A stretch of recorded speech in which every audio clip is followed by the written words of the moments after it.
think to myself about the many examples that we've seen over the years. Not too long ago in my community, we've seen charges laid for someone advocating genocide against their Jewish neighbors. We have seen recently synagogues in Halifax vandalized with hate symbols. We have seen violent attacks against people in Montreal because they are Jewish. We have seen the desecration of the National Holocaust Memorial. That's what it sounded like Friday in Ottawa as Canada's Federal Justice Minister Sean Fraser unveiled the Carney government's proposed Bill C-9, changes to the criminal code aimed at cracking down on skyrocketing hate crimes in this country, mainly against Jewish people, since October 7th. The bill has a handful of proposed new crimes, and it makes changes to some existing ones. New is banning the display of swastikas and the SS symbol if it's willful promotion of hatred. Also, new is making it a crime for anybody who tries to intimidate or block someone from going into a shul, a Hebrew school, or other Jewish cultural spaces.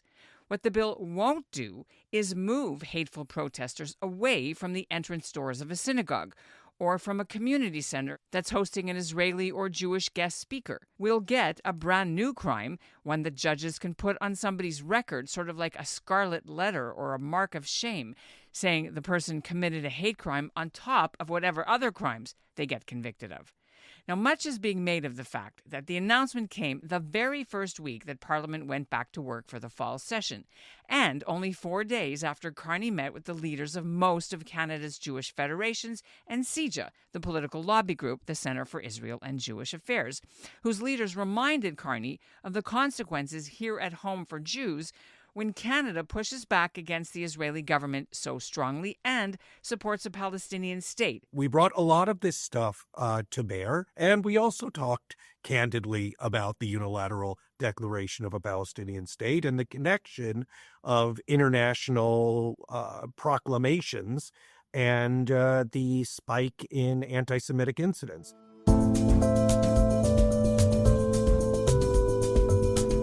I'm Ellin Bessner, and this is what Jewish Canada sounds like for Monday, September 22nd, 2025.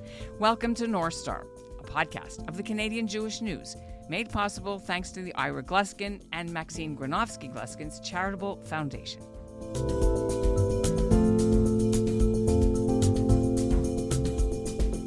Many Jewish leaders are giving the Carney government a thank you note overall. B'nai B'rith Canada says these reforms are a victory for Canadian values.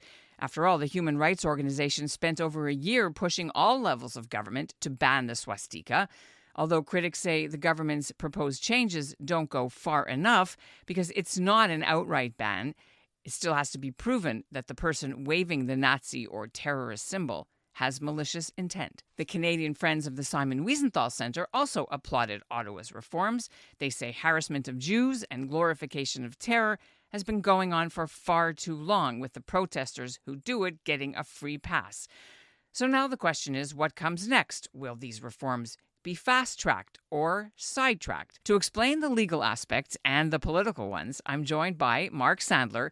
He's a hate crimes expert who advises governments and police forces on anti-Semitism and is the founder of the Alliance for Canadians Combating Anti-Semitism. And also by Ezra Shanken, the CEO of the Jewish Federation of Greater Vancouver, who was one of the leaders at that meeting with the Prime Minister a week ago. Thanks for being here.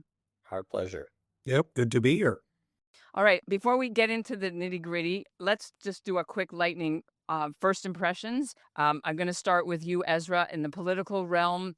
Is this good? Is this bad? Are you happy? Is it a victory? What does it symbolize? I think it symbolizes a step in the right direction. I think it's no secret that the organized Jewish community has been asking for additional protections to be put in place. But there's a lot of work to be done. I don't think anybody should feel unsafe within this country just because of who they are and where they choose to go. So if this can help us along in that journey to create a more caring environment for all, I'll be pretty happy about it. Mark, you also have been working on this behind the scenes and publicly. I'm generally encouraged by features of the new legislation, but I will point out in the course of our discussion what I regard as deficiencies. And I also want to keep our eye on the ball, and that is that I have been contending for a long time that the real issue isn't the adequacy of criminal law measures to combat anti-Semitism, but the will to implement those measures and to enforce them. So this is a step in the right direction, as Ezra said, but there's a lot more to be done.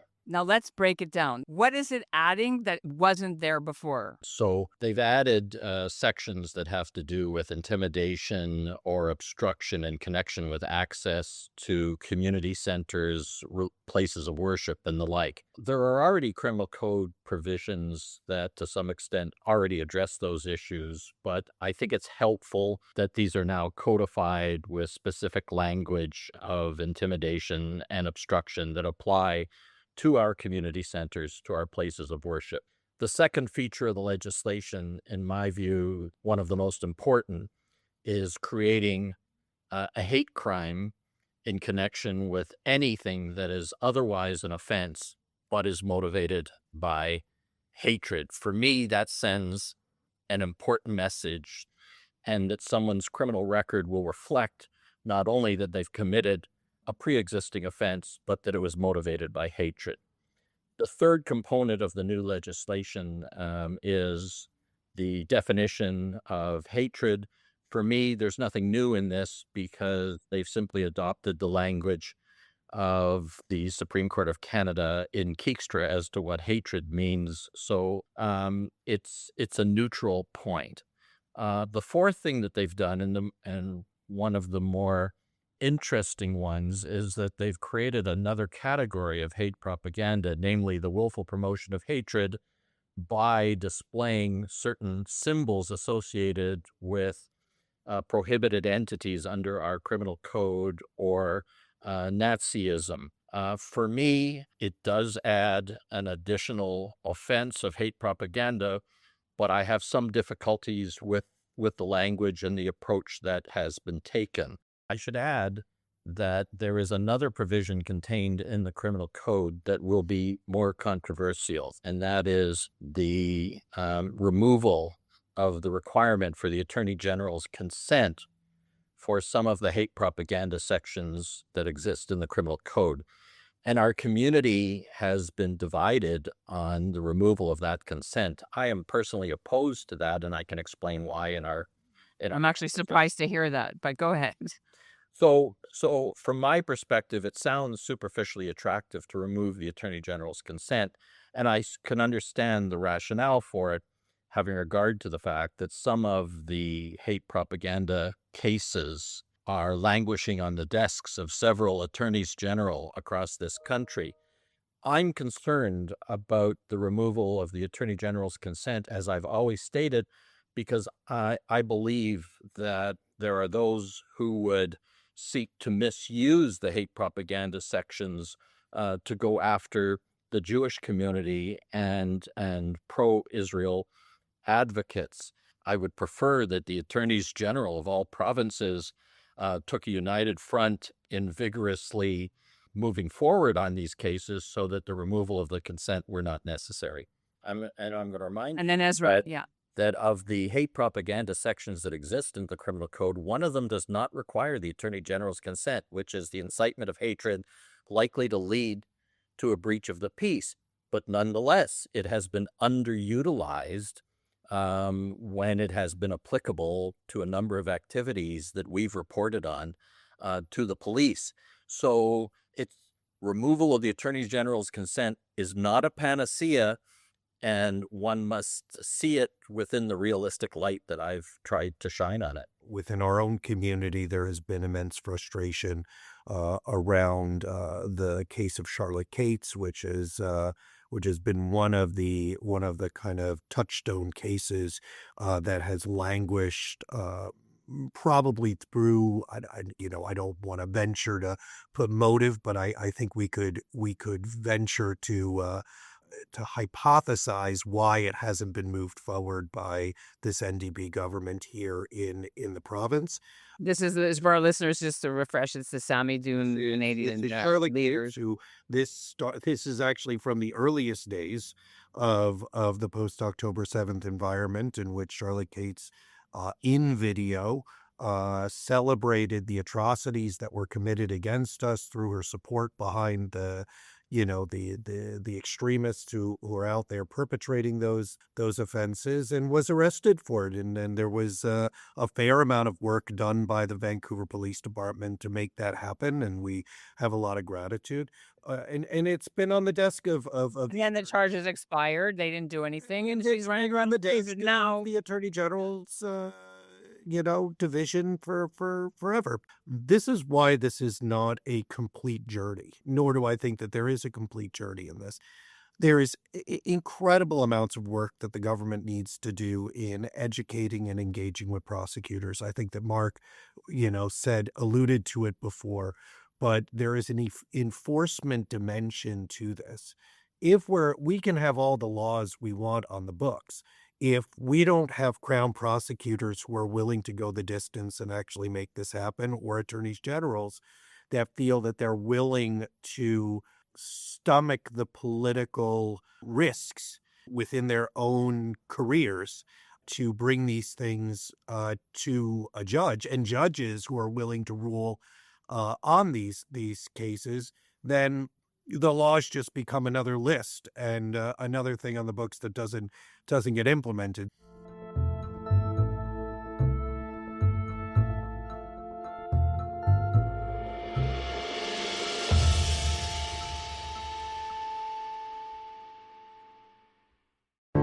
Ever since October 7th, 2023, Muslim and Jewish communities in Canada have been torn apart.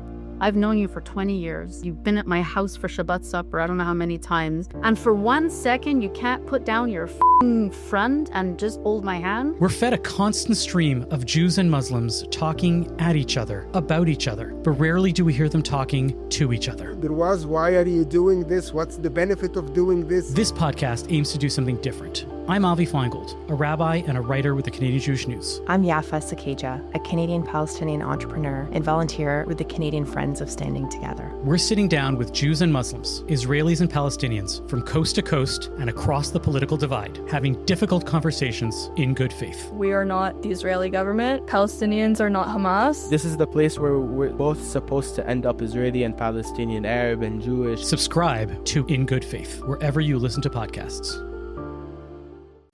One of the things that is missing in this legislation is an offense that involves either the glorification of terrorism or the willful promotion of terrorist entities or terrorist activities, because it's all too easy at times for the government to underutilize willful promotion of hatred against an identifiable group based upon arguments that I think are specious, but arguments nonetheless that are made that this is about anti-Zionism, this isn't about anti-Semitism. So for me, a real gap in the existing criminal code is the failure to codify the willful promotion of terror activities, which isn't dependent upon proof of which identifiable group is harmed. It's dependent upon proof that you're promoting terrorist activities of entities that have been designated by the government as such. So that is not in this legislation, although there were reports that the government was going to criminalize the glorification of terrorism, as has taken place in other countries. Mm-hmm. And so can you explain, because, for example, you walk down the street and somebody's got a Hezbollah flag. Can they be put in prison and charged? No, because it's not bothering. What they've done. What they've done is they haven't criminalized the promotion of terror activities. What they've done is they've created a new hate propaganda section that specifically can only be proven by the display of symbols of terrorist activities. Now, there's a couple of problems with that. The first is that in some countries, there should simply be a section of the criminal code that criminalizes the display of terrorist paraphernalia, symbols, flags, and the like. That's not what this section does. This is getting somewhat technical, but what it means is that it still remains a difficult task to prove this offense, as opposed to, for example, how England, Germany, and other jurisdictions have approached it, which is the mere display of these items constitutes the crime. There's no further proof required of willful promotion of hatred. And the government seems to think that there are some constitutional challenges with it. I've drafted potential legislation that I think withstands any constitutional scrutiny. So I will be advocating that the government go one step further. I'm also concerned that the language is a little too narrow, because I would include symbols, flags, and articles of clothing. So far, it just says the word symbols, and I want greater clarity about what is covered. It covers these symbols when they are primarily used by a terror activity. Very difficult to prove in a court of law the primary use of a symbol as opposed to a symbol that is specifically utilized by or specifically tied to a terrorist entity. Though, as Ezra has said, and I agree, it's a positive step forward, and we should acknowledge it as such. We know that this is an unfinished journey. Laws serve, I think, multiple purposes, and one purpose that they serve is a messaging and social engineering purpose. And what it does send, even though we would like it to be stronger language, it does help to continue to give us a mouthpiece to send a message, not to the most hardcore who are willing to push the envelope at every step and bring hate to our doorstep, but to that outer circle that's protecting them. They may not be on board for if there's good education done around this and good promotion done around this evolving legal environment.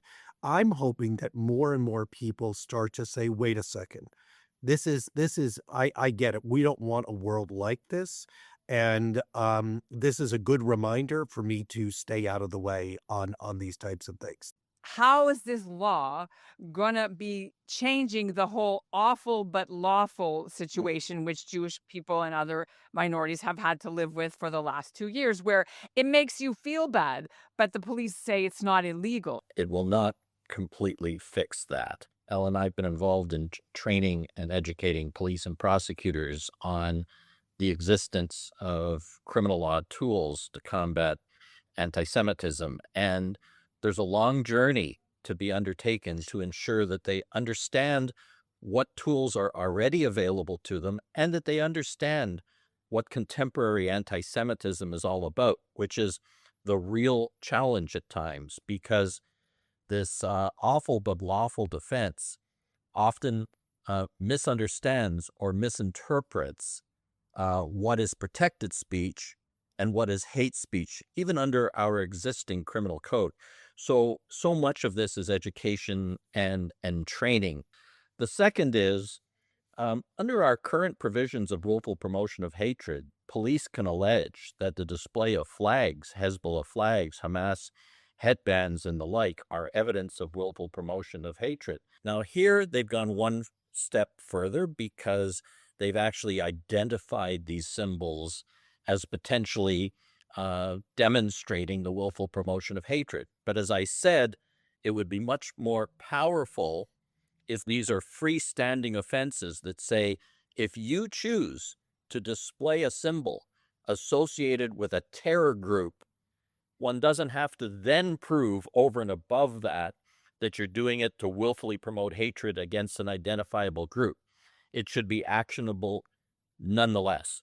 This is not bubble legislation to keep people away from the JCC or the seniors' home, right? There's a lot of misunderstanding about bubble legislation because the government described this at times as bringing in bubble legislation.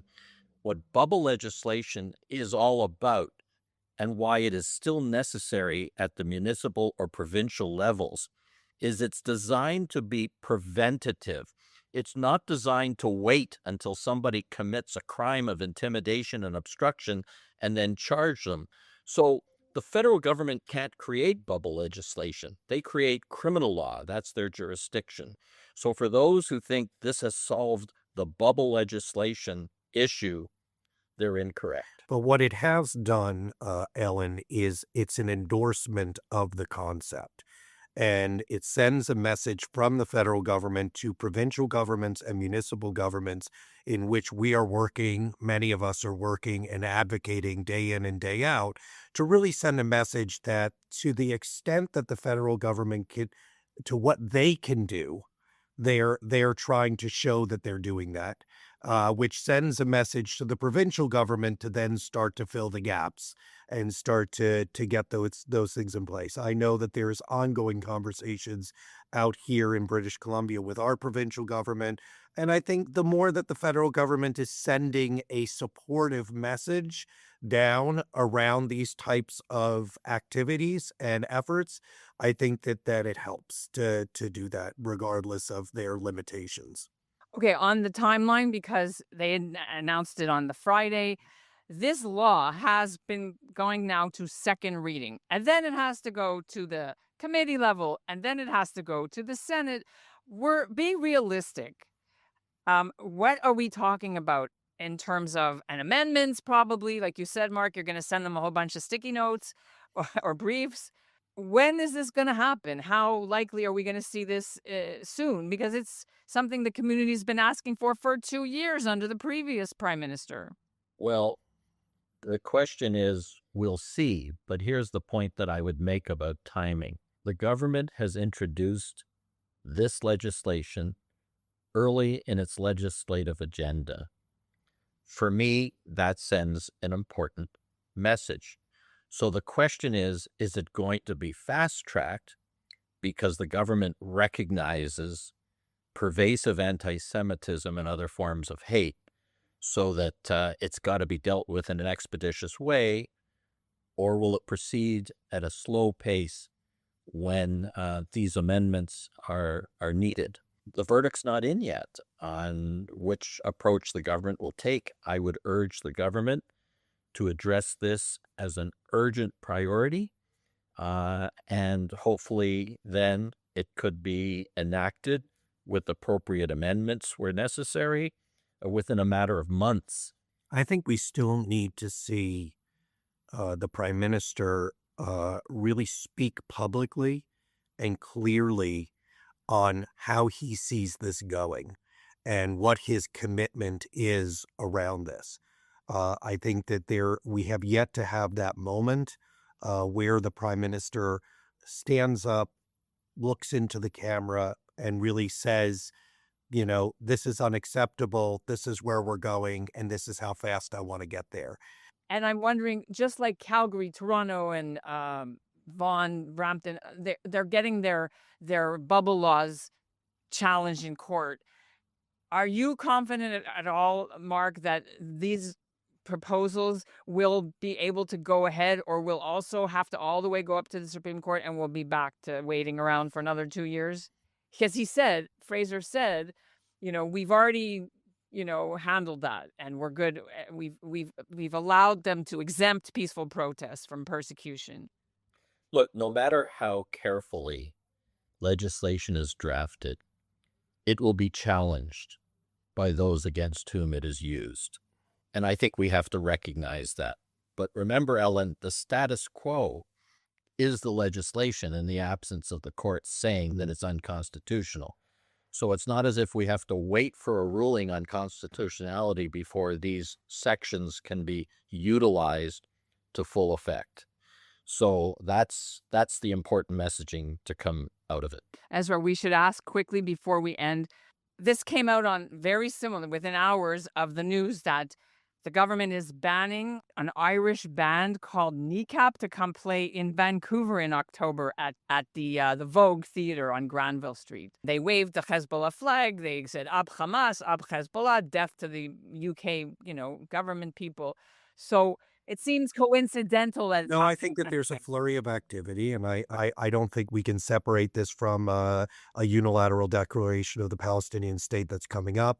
I think that it feels as though, to me, that the government is trying to send a message that though they have this foreign policy dimension, they want to make it abundantly clear that they're not bringing the war home here.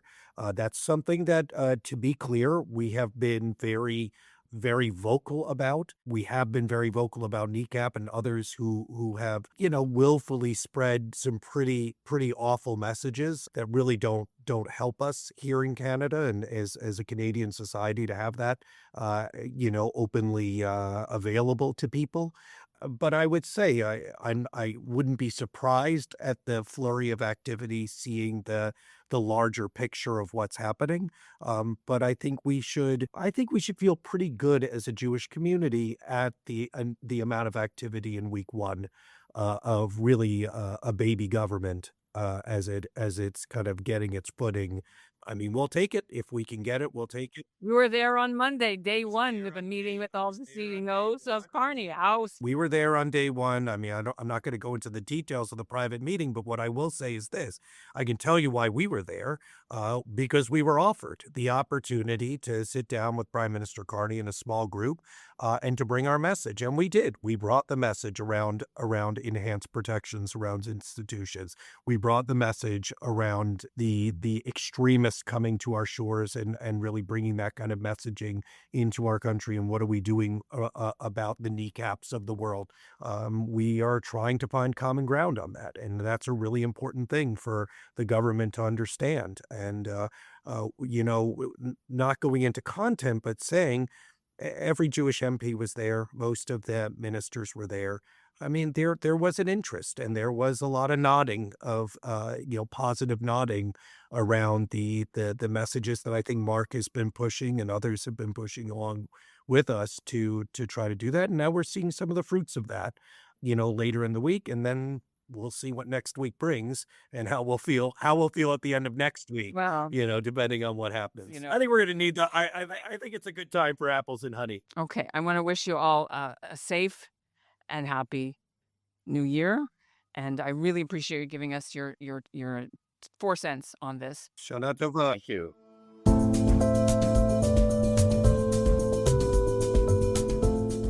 And that's what Jewish Canada sounds like for this episode of North Star, made possible thanks to the generous support of the Ira Gluskin and Maxine Gronowski-Gluskin Charitable Foundation. Our show is produced by Andrea Varsany and Zachary Judah Kaufman. Michael Freeman is our executive producer, and Brett Higgins wrote the theme music. Our team wishes you a safe and healthy Jewish New Year. Thanks for listening. We'll be back on Friday.